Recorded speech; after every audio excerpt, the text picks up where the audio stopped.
सोने की कीमतें आसमान छू रही हैं और हर किसी के मन में बस एक ही सवाल है, क्या यही सही समय है सोना खरीदने का या फिर जो है उसे बेचकर मुनाफा कमाने का? इस जबरदस्त उछाल के बाद अपने पैसे का भविष्य किधर जाता दिख रहा है? चलिए समझते हैं। तो सबसे बड़ा सवाल यही उठता है कि क्या मौजूदा कीमतों पर सोना खरीदना समझदारी है? क्या ये उम्मीद लगानी चाहिए कि भाव और भी ऊपर जाएंगे? या फिर जिनके पास सोना पहले से है उनके लिए क्या ये अपने इन्वेस्टमेंट को कैश कराने का मतलब प्रॉफिट बुक करने का सही मौका है? आइए इन्हीं सवालों के जवाब ढूंढते हैं। तो चलिए जरा गहराई में उतरते हैं। देखिए, आज का मार्केट ना बहुत ही अस्थिर है, मतलब कीमतें लगातार ऊपर नीचे हो रही हैं।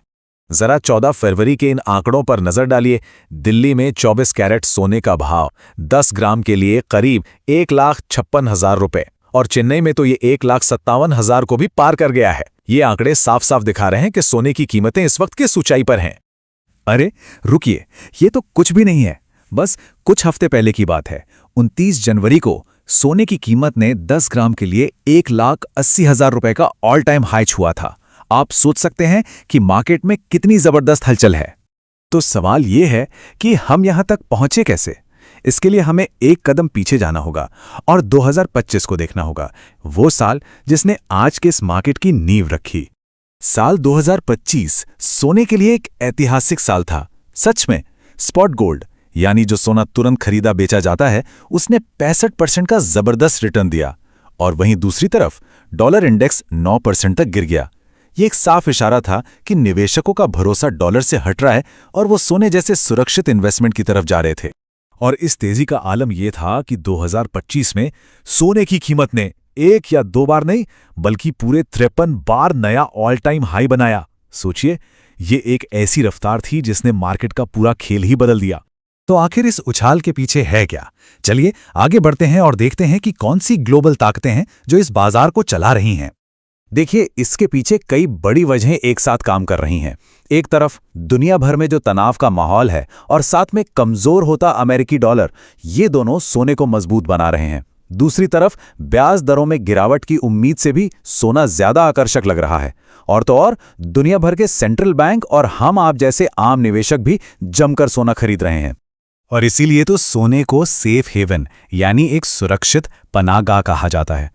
मतलब जब भी बाजार में उथल पुथल होती है, लोग अपना पैसा सोने में लगा देते हैं क्योंकि इसकी कीमत गिरने के बजाय अक्सर बढ़ जाती है। और आज के इस अनिश्चित समय में बिल्कुल यही हो रहा है। चलिए, ये तो हुई अब तक की बात। अब जरा भविष्य पर नजर डालते हैं। एक्सपर्ट्स 2026 में सोने के लिए 4 अलग अलग रास्ते देख रहे हैं। तो आगे क्या हो सकता है? एक्सपर्ट्स 4 सिनेरियो बता रहे हैं। पहला, अगर हालात सामान्य रहे तो कीमतें लगभग स्थिर रहेंगी।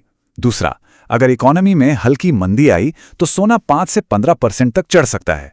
तीसरा, अगर मंदी गहरी हुई तो यह उछाल 15 से 30% तक भी जा सकता है। लेकिन इसका एक दूसरा पहलू भी है। चौथा सिनेरियो यह है कि अगर इकोनॉमी ने जोरदार वापसी की तो सोने की कीमतों में 5 से 20% तक की गिरावट भी आ सकती है। तो इन सब बातों का एक आम निवेशक के लिए क्या मतलब है? मतलब अगले 3 महीनों के लिए क्या रणनीति होनी चाहिए? चलिए इन भविष्यवाणियों को थोड़ी प्रैक्टिकल सलाह में बदलते हैं।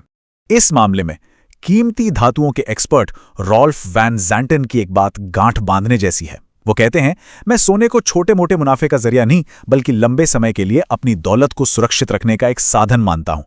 ये सोच बहुत जरूरी है। तो निचोड़ क्या है? कुछ जरूरी बातें हैं जिन्हें ध्यान में रखना चाहिए। पहली, मार्केट में उतार चढ़ाव बना रहेगा, इसकी आदत डालनी होगी। दूसरी, सट्टेबाजी से बचना है और अपने निवेश को अलग अलग जगहों पर फैलाना है। तीसरी, मार्केट को टाइम करने की कोशिश से बेहतर है कि अपने रिस्क को मैनेज किया जाए। और सबसे जरूरी बात, सोने को शॉर्ट टर्म प्रॉफिट के लिए नहीं बल्कि लॉन्ग टर्म सुरक्षा के तौर पर देखिए। तो कुल मिलाकर बात सीधी सी है, सोने को रोज के भाव देखकर खरीदने बेचने वाली चीज मत समझिए। इसे अपने पूरे इन्वेस्टमेंट पोर्टफोलियो का एक अहम और रणनीतिक हिस्सा मानकर चलिए।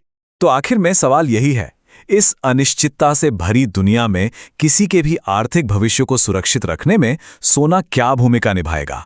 ये एक ऐसा सवाल है जिसका जवाब हर निवेशक को खुद अपने लिए तलाशना होगा।